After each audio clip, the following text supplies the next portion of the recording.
It's been 1 year since a bomb blast ripped through the Boston Marathon. Tonight we remember the victims and revisit survivors. The American Cardinal is trying to keep peace in the Central African Republic. Jason Calvi has his story. Our Rome correspondent Alan Holdren catches up with the man who wrote the meditations for the Pope's Way of the Cross.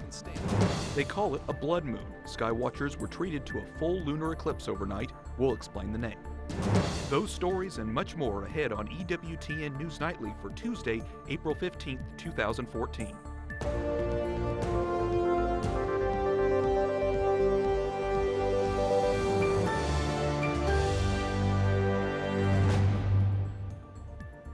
Thank you for joining us along with our EWTN News Nightly team. I'm Wyatt Spencer in for Brian Patrick. We begin tonight looking at News Now. Today, the nation is paying tribute to the victims of the Boston bombings. It was 1 year ago today when 2 bombs went off near the finish line of the Boston Marathon, killing 3 and injuring more than 260. This morning, families of the victims took part in a wreath-laying ceremony. They honored Martin Richard, Crystal Campbell, and Lou Lindsay, all killed in the bombings that day. Governor Deval Patrick, Mayor Martin Walsh, and Cardinal Sean O'Malley attended that ceremony. O'Malley offered a prayer. As victims and law enforcement remember that day and the aftermath, we take a look back at how the events unfolded. Susie Pinto has the details. 1 year after the bombs went off at the Boston Marathon, most physical wounds have healed. But the anniversary brings back emotional pain for the victims. I'll be happy when it's over. It feels like it was just yesterday. April 15th was a picture-perfect day, suddenly turned chaotic. At 2:49 p.m., 2 bombs explode near the finish line, killing 3 and injuring 265 people. Come on, guys, come on, guys. Police, first responders, and the public rushed to the scene to care for the wounded. I woke up on the ground with the firefighter on me, putting a tourniquet on my legs. No one should approach them. Surveillance pictures revealed 2 suspects, brothers Tamerlan and Dzhokhar Tsarnaev, walking nonchalantly away from the crowds. Police from across the region mobilized in what would be the largest manhunt the city had ever seen. This got personal with a lot of us. It really did. They blew up our city. They blew up our marathon. With the Tsarnaev brothers on the run, another tragedy. 27-year-old MIT police officer Sean Collier is allegedly gunned down by the fugitives in his patrol car. He died doing what he loved. He lived doing what he loved. The hunt would end in the neighboring city of Watertown 3 days after the bombing. Tamerlan Tsarnaev is killed in a shootout with police. Hours later, his younger brother is found hiding in a boat. He's captured after another shootout. The arrest inspiring cheers and parades across the region. It was one of my memories that I'll never forget, to drive and see the street lined with people waving American flags and thanking all the officers. It was just an unbelievable feeling. As Dzhokhar Tsarnaev awaits trial, 1 year later, the pain for the victims and people involved is still fresh. I don't think anybody knows what they're capable of doing until you're forced to be in it. And I just want to be normal. I want to be pre-April 15th. I feel like I don't want to let those people down that don't even know me, that support me. I learned that I'm much stronger. And a nation learns what it means to be strong in the face of tragedy. Susie Pinto, EWTN News Nightly. Not long after the bombs went off, Darren Durlach of the Boston Globe rushed to the scene to cover the story. Our Brian Patrick spoke with him earlier about what he found and his impressions in getting to know some of the victims. Now, Darren Durlach, co-director of 5 Runners, joins us to talk about the first anniversary of the Boston Marathon bombings. Darren, were you there when those bombs went off that day? No, I wasn't there. I had left the marathon probably like 45 minutes before they happened. I was covering another story about a feature story about a runner. I came back to the Globe and everything was on the TV, and then you know, basically I just rushed back with my partner Scott LaPierre, who's another videographer, and we just went out in the coverage. What was it like to cover such a terrifying day with so many stories to tell? It was surreal.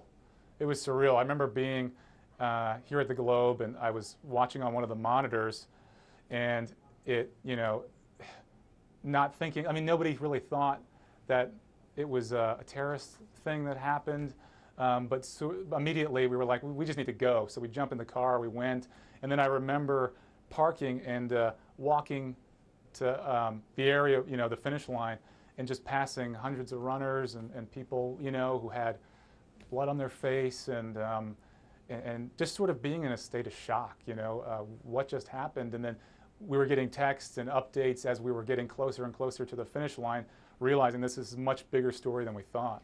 Well, I know new security upgrades are in place for this year's marathon. Does it feel like 9/11 all over again for Boston? It's hard to compare the two. It's just such different scopes in terms of event and everything. But yeah, it's huge. The way that the city was affected, and the amount of coverage, and it's been huge. And so I can't say that it feels like 9/11. It's just such a different event. I mean, being here in Boston when this happened, I wasn't in New York when that happened. So, but the city has been amazing. Just the amount of support and love that's kind of been constantly cropping up everywhere. The memorials, for me as a journalist, getting to meet so many different people that were affected. It's really unbelievable. That was Darren Durlach of the Boston Globe. Back here in Washington, President Barack Obama observed today's anniversary with a private moment of silence at the White House. In a statement, the president said, "We offer our deepest gratitude to the courageous firefighters, police officers, medical professionals, runners, and spectators who, in an instant, displayed the spirit Boston was built on: perseverance, freedom, and love." Now to some of our other stories our EWTN News Nightly team has been covering in today's world. Charges have been filed in the Kansas shooting spree that left 3 dead this weekend. White supremacist Frazier Glenn Cross is charged with 1 count of capital murder for the deaths of a teen and his grandfather outside the Jewish Community Center of Greater Kansas City. Cross also faces 1 count of first-degree premeditated murder for the death of a woman who was gunned down at a retirement complex. Federal prosecutors say they're pursuing their own hate crimes charges case against Cross. Pope Francis is sending his greetings for Passover to the chief rabbi in Rome. His message came in the form of a signed telegram to the Jewish community there and around the world. He also asked for prayers for his upcoming trip to Jerusalem. Passover began at sundown yesterday. The Jewish festival lasts 8 days and commemorates the exodus of the Israelites from their slavery in Egypt. We now know who will be heading to Rome for the represent President Obama and the United States at the canonization of Pope John Paul II and Pope John XXIII. John Podesta, counselor to the president, will lead the delegation. Other members of the group include Xavier Becerra, chairman of the House Democratic Caucus, and Katie Fallon, assistant to the president and director of legislative affairs. The canonization is April 27th, Divine Mercy Sunday. The deadline for filing taxes is midnight tonight. If you're behind on your taxes, here's what you need to know. If you're due for a refund, April 15th is no big deal because penalties only apply to those who owe money. But if you do have a penalty, it's generally 5% of your tax bill for each month or partial month that you don't file. The good news, though, is that because of the IRS cutbacks, the government's ability to police tax paying is at an all-time low. Your chances of being audited are the lowest they've been in years. Well, no matter how far behind you may be on your taxes, odds are you're not as bad off as the Italian premier. Today, Silvio Berlusconi was sentenced to community service for his tax fraud conviction. The 77-year-old must spend 4 hours a week helping the elderly for 1 year. The media mogul's troubles aren't over, though. He's still on trial for political corruption in Naples, and he's under investigation in Milan for witness tampering in trials related to wild parties at his villa. The Navy submarine looking for the missing Malaysia jet has returned to the water for its second mission. Yesterday's search lasted just 6 hours. That's because a safety feature sent the sub back to the surface when it went too deep. The submarine creates 3D sonar maps of the debris on the ocean floor. None of these images have yielded information about the plane so far. Ukraine is taking their first military action against a pro-Russian uprising. Ukrainian special forces recaptured a small airport that had been taken over by Russian militiamen earlier today. This clash came hours after Ukraine's acting president announced an anti-terrorist operation. I want to emphasize that the aim of the operation is to protect the citizens of Ukraine, to stop terror, to stop criminals, and to stop attempts at tearing our country apart. The White House is giving its support to Ukrainian military action against pro-Russian separatists. The death toll is rising after a massive explosion in Nigeria. 75 people are dead, and that number is expected to grow. The blast went off yesterday at a busy bus station near the country's capital. No group has claimed responsibility, but Nigeria's president is blaming the Islamic extremist group Boko Haram.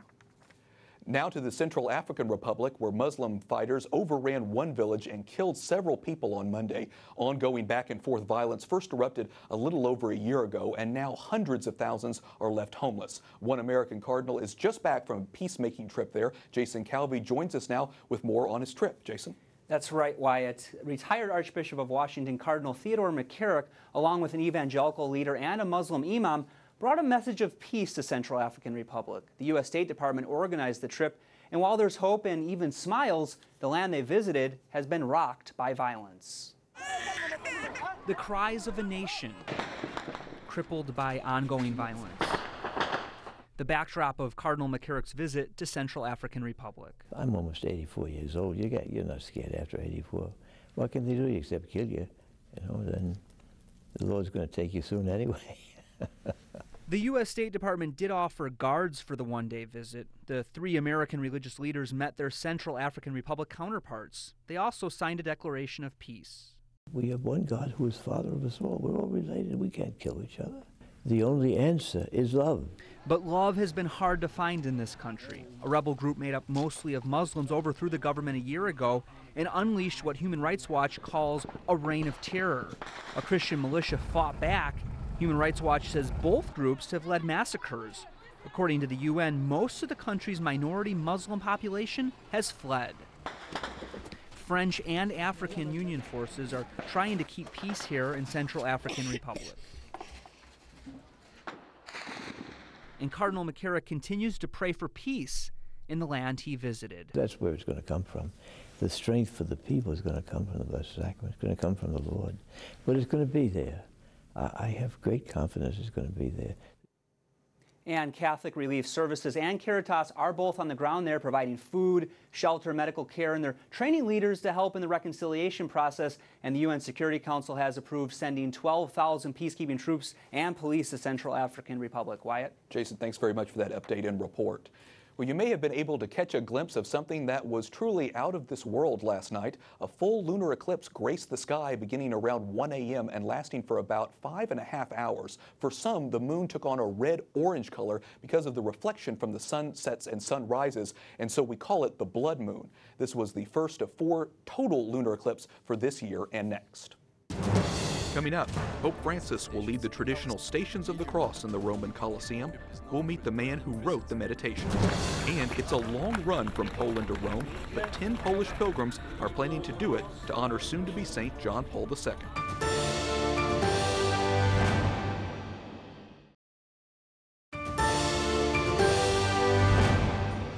You're watching EWTN News Nightly. I'm Wyatt Spencer. Today, the Vatican released meditations for the Way of the Cross that Pope Francis will lead at the Colosseum this Good Friday. Our correspondent, Alan Holdren, caught up with the man who wrote those reflections that the Holy Father and faithful around the world will use in prayer.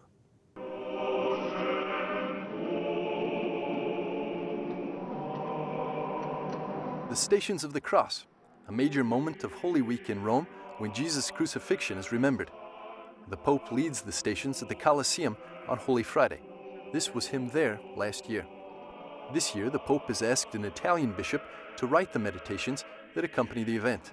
This bishop is known for his work in prisons and his outspoken stance against the mafia. This has offered me the chance to summarize the experience of my entire life, of great human and spiritual intensity, but most of all, the comparison between the pain of man and the pain of Christ. Here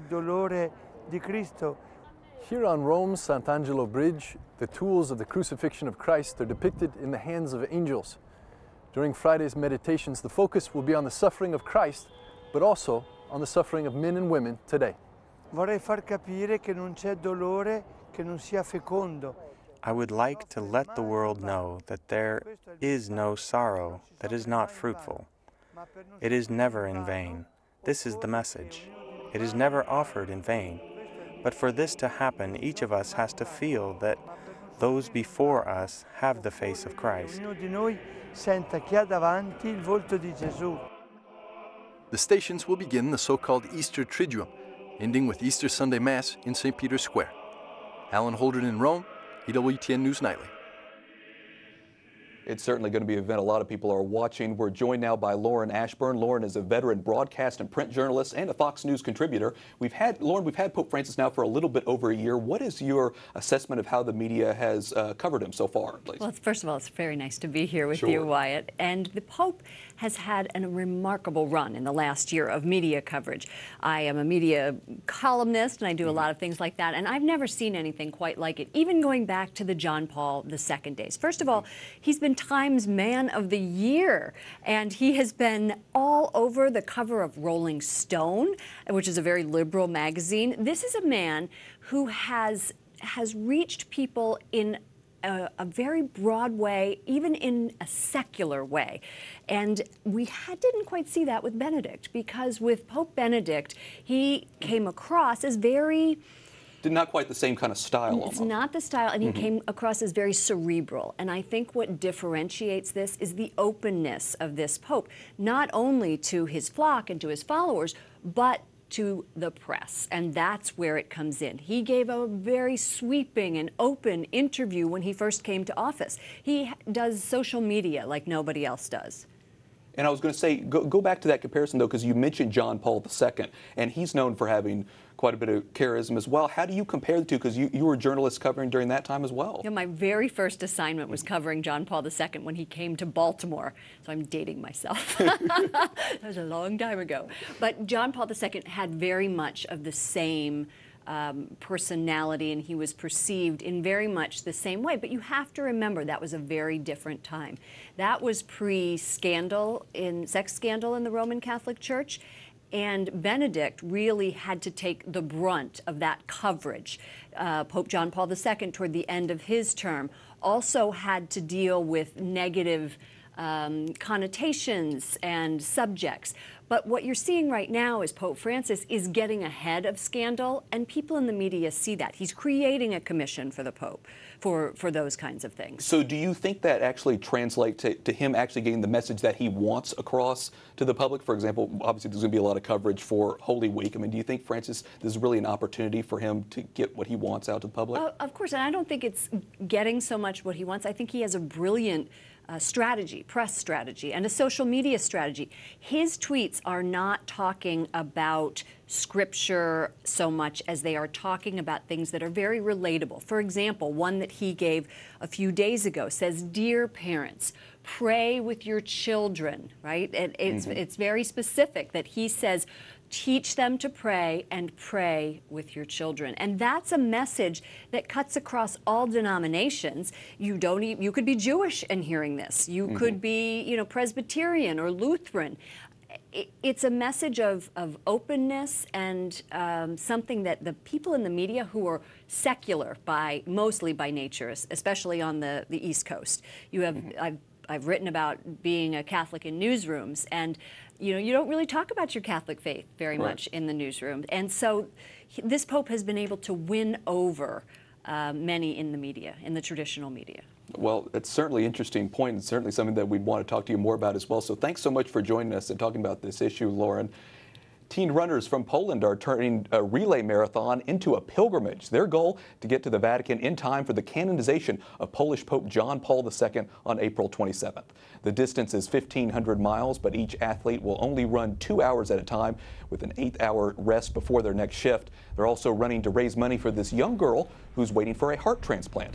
Many Poles have a great devotion to their native son, Blessed John Paul II. About 1.5 million of them came to his funeral in Rome in 2005. Pope Francis is sending out a challenge to seminarians. He told a group from Italy yesterday to have the courage to seek another path if they find they're not equipped to travel the road of the Good Shepherd. The Holy Father also spoke about the importance of forming seminarians in a climate of prayer and fraternity. The seminarians were from the Pontifical Leonine College, a regional seminary for several of the dioceses around the city of Rome. And the Pope is voicing his support to victims of a massive wildfire that killed 12 people and left thousands homeless in Chile. The wildfire has engulfed a huge part of the city of Valparaiso. The fire is still blazing. The Pope says he's praying for rescue teams and urged Chile not to lose heart in the face of tragedy. Up next, ancient redwoods, the tallest living trees in the world, are being attacked by chainsaw-wielding poachers. And we'll take you to a bunny hop competition in Prague's Old Town Square.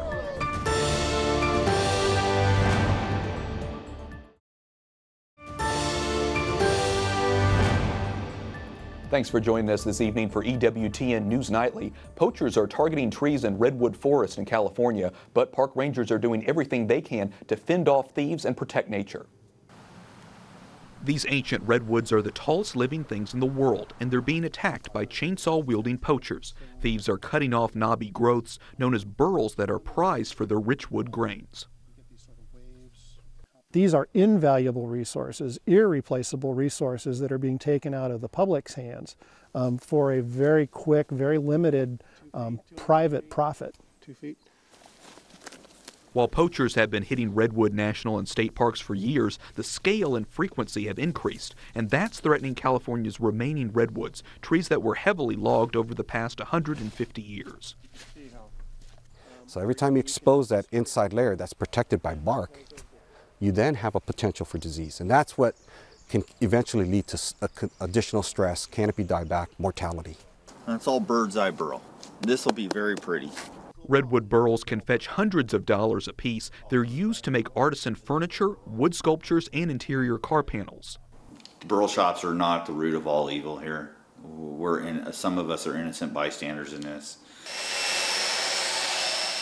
Burl dealers say poaching is bad for business, and they want authorities to do more to stop it. I don't think the laws are strict enough, and I don't think that the punishments are being enforced hard enough. I think some examples need to be set. Look at it, bro. Park officials recently began closing a popular scenic highway at night to deter thieves. Tourists who come to see the towering trees are troubled by the poaching. It bothers me a lot. I mean, I came here to see like the untouched forest. A forest now marked with visible scars. We certainly hope the Rangers make some progress on that front.